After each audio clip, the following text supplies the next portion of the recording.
تہجد کا وقت کب سے کب تک ہے؟ کیا تہجد فجر کی سنت سے پہلے کبھی بھی پڑھ سکتے ہیں یا اس کا کوئی بھی وقت فکس ہے؟ ارباس انصاری انڈیا سے.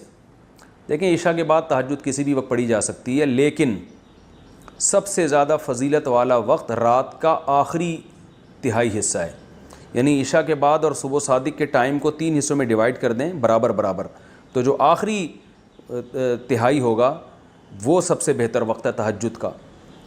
تو وہ نہیں ہو سکتا تو کبھی بھی سونے کے بعد اٹھ کے تہجد پڑھ سکتے ہیں، آدھی رات کو بھی. بہتر ہے کہ نیند لیں، سونے کے بعد اٹھنا یہ تہجد کا افضل وقت ہے. اور اس کی بھی توفیق نہیں ملتی تو سونے سے پہلے بھی پڑھی جا سکتی ہے، لیکن سب سے افضل ہے آخری حصہ. پھر چلو آخری میں نہیں پڑھتے لیکن تھوڑی نیند لینے کے بعد اٹھ کے پڑھ لیتے ہیں، یہ بھی غنیمت ہے. یہ بھی نہیں ہوتا چلو عشاء کے بعد پڑھ لو. کیا مسلسل نماز چھوڑنا کفر ہے؟ امام احمد ابن حنبل رحمہ اللہ تعالیٰ کے نزدیک جو انسان نماز مسلسل چھوڑ دیتا ہے اس کا نکاح ٹوٹ جاتا ہے اور وہ دائرۂ اسلام سے خارج ہو جاتا ہے. نیز ترمذی کی ایک حدیث ہے کہ مسلمان اور کافر میں فرق کرنے والی چیز نماز ہے، لیکن امام حنیفہ رحمہ اللہ تعالیٰ کے نزدیک ایسا نہیں ہے. تو ان حضرات کی کیا دلائل ہیں؟ کامران شیخ انڈیا سے. امام احمد بن حنبل کے نزدیک ہمیشہ نماز چھوڑنے والا کافر نہیں، بلکہ ایک نماز بھی بغیر کسی عذر کے جو شخص جان بوجھ کر چھوڑ دے گا وہ کافر ہو جائے گا.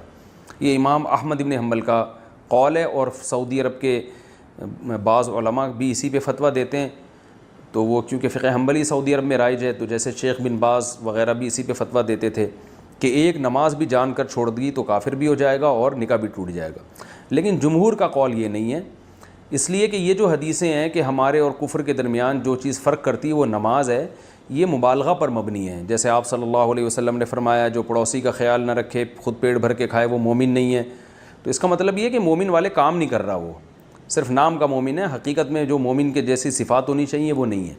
تو اسی طرح جتنی اس قسم کی حدیثیں ہیں جن میں آتا ہے کہ جو نماز جان کر چھوڑ دے وہ کافر ہے، تو اس سے مراد کفر دون کفرن ہے، نہیں بڑے درجے کا کفر نہیں بلکہ یہ چھوٹے درجے کا کفر ہے. جیسے شرک کی 2 قسمیں ہیں، ایک بڑا شرک جس سے انسان کافر ہو جاتا ہے اور ایک چھوٹا شرک جس کو ریاکاری کہتے ہیں. ریاکاری بھی ایک قسم کا شرک ہے کہ آپ مخلوق کو دکھانے کے لیے نماز پڑھ رہے ہو، لیکن یہ چھوٹا شرک ہے. تو یہ والا کفر بھی چھوٹا کفر ہے، مگر پھر بھی حدیث میں وعیدیں اتنی شدید ہیں کہ نماز چھوڑنا معمولی جرم نہیں ہے، بہت بڑا جرم ہے. یاد رکھیں اسلام میں شرک کے بعد نماز جان کر قضا کرنے سے بڑا کوئی جرم نہیں ہے. تو یہ دلائل دونوں طرف ہیں، جمہور کے دلائل زیادہ مضبوط ہیں کہ کافر نہیں ہوتا، کفر کے قریب پہنچ جاتا ہے. نماز میں ہنسی آئے تو کیا کروں؟ نماز میں ہنسی آتی ہے، ویسے ہنسی آتی نہیں ہے، لیکن جب نماز کی نیت باندھنے کھڑا ہوتا ہوں تو ہنسی آنا شروع ہو جاتی ہے. اس کا تھوڑا سا خاندانی طریقے سے حل بتا دیں. محمد بلال انڈیا سے.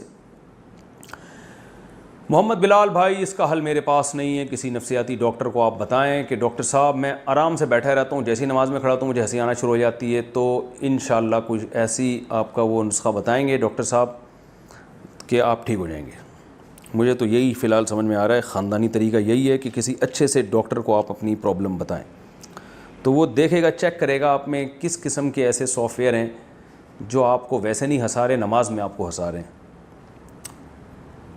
اب میری اس بات پہ آپ کو ابھی ہنسی نہیں آئے گی، لیکن نماز میں جیسے ہی آپ کھڑے ہوں گے آپ کو میری یہ بات یادیں آنا شروع ہو جائے گی، پھر آپ کو ہنسی آنا شروع ہو جائے گی. اس لیے کہہ رہا ہوں فوراً ڈاکٹر کو بتائیں، میرے پاس اور کوئی حل نہیں ہے اس کا. محمد بلال صاحب